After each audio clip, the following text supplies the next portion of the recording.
Musisi. And tell us when you worked for Kenya.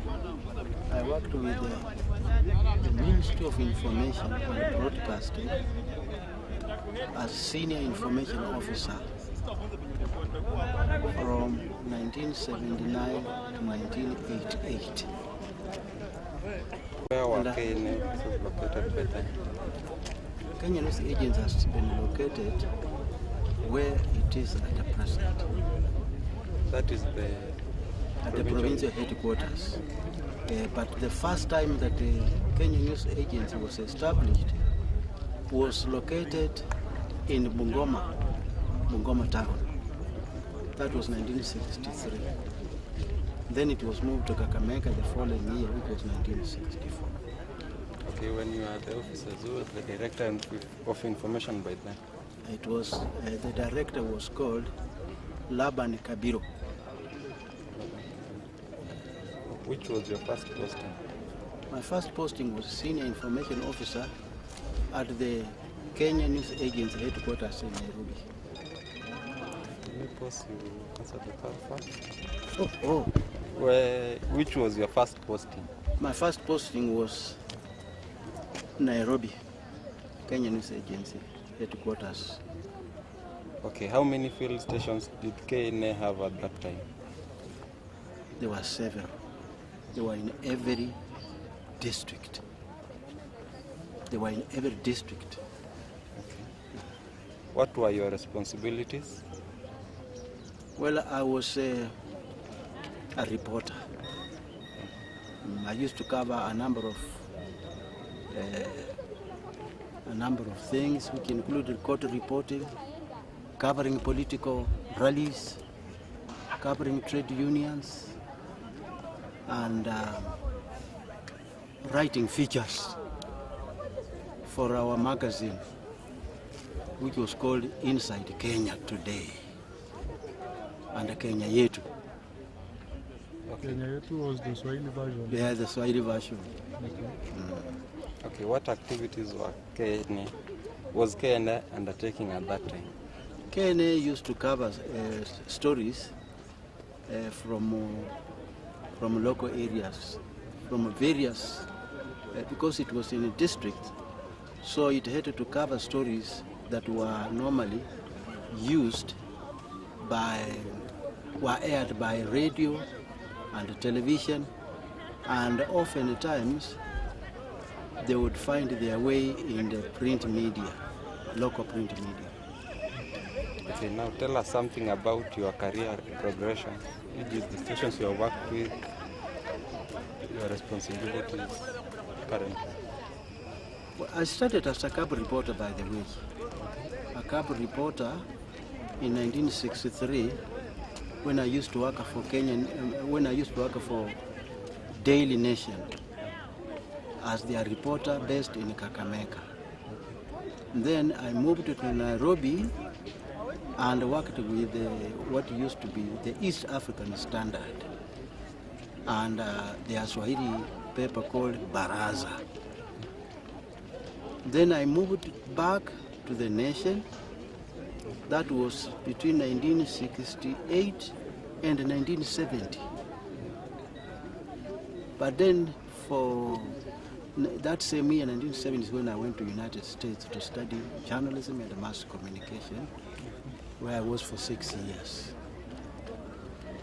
When I returned with a master's degree in journalism and mass communications, I rejoined the Daily Nation as a reporter, as a sub-editor, not a reporter, as a sub-editor. But then after working with them for a while, I joined an organization called All Africa Conference of Churches. Its headquarters is in Westlands. So I worked with them for a while, and in 1979 is when I joined the Ministry of Information and Broadcasting as a Senior Information Officer. So I worked with them until 1988, when I moved back to the Nation newspapers. And I moved back to the nation in 1988, up to 1994, when I left and I came to Kakamega to do just freelancing. It was done for freelancing until 2005 that I applied for a job with the university, Masinde Moro University, as an assistant lecturer teaching journalism and mass communications, and that's where I'm still. What are some of the major milestones you can remember? Milestones? Yeah. I liked KNA. Well, at KNA? No, KNA was very vibrant during that time. The reason is that they used to cover stories even in the interior where newspaper reporters could not reach because they were mobile. At the same time, KNA was vibrant in the sense that it used to have what we called mobile cinema unit, so that they could go in the interior, in villages, to show people the government developments. This is something that I don't see these days.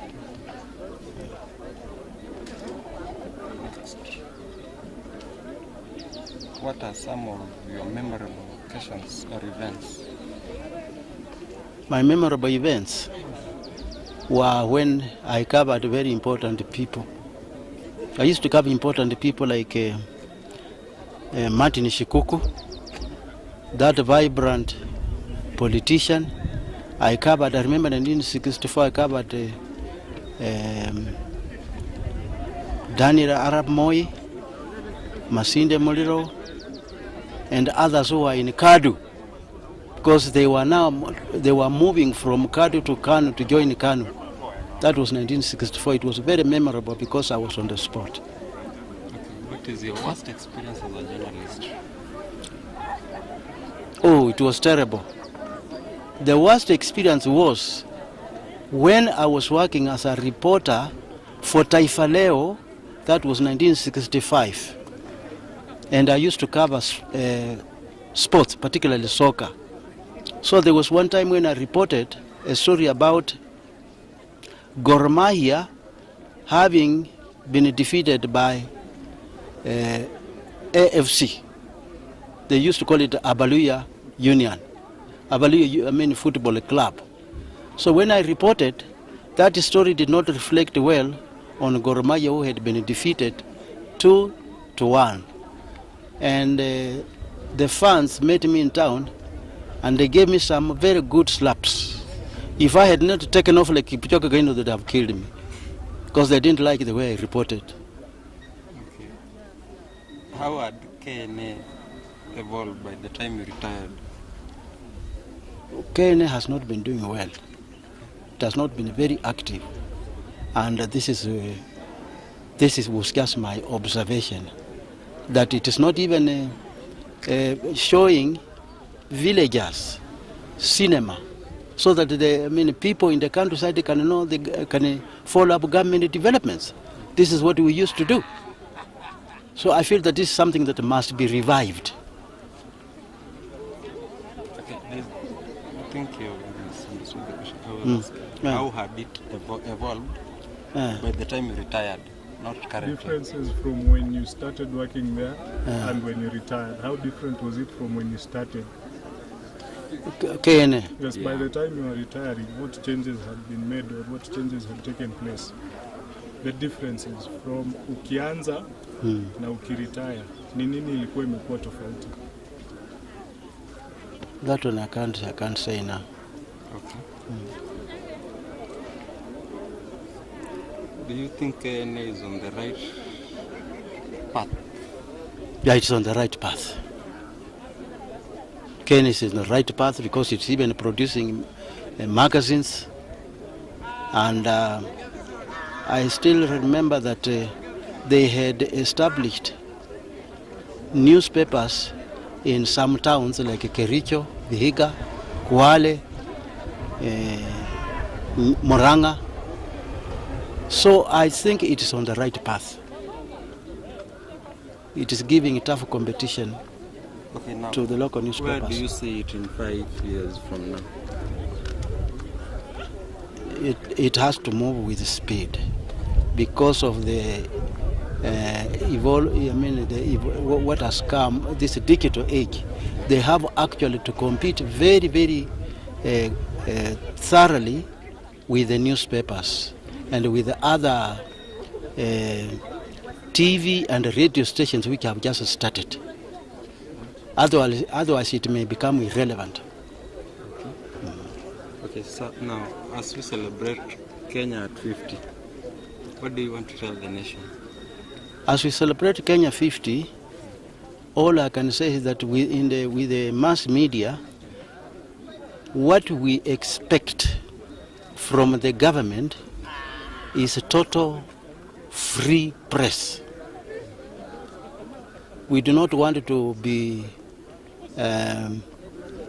we are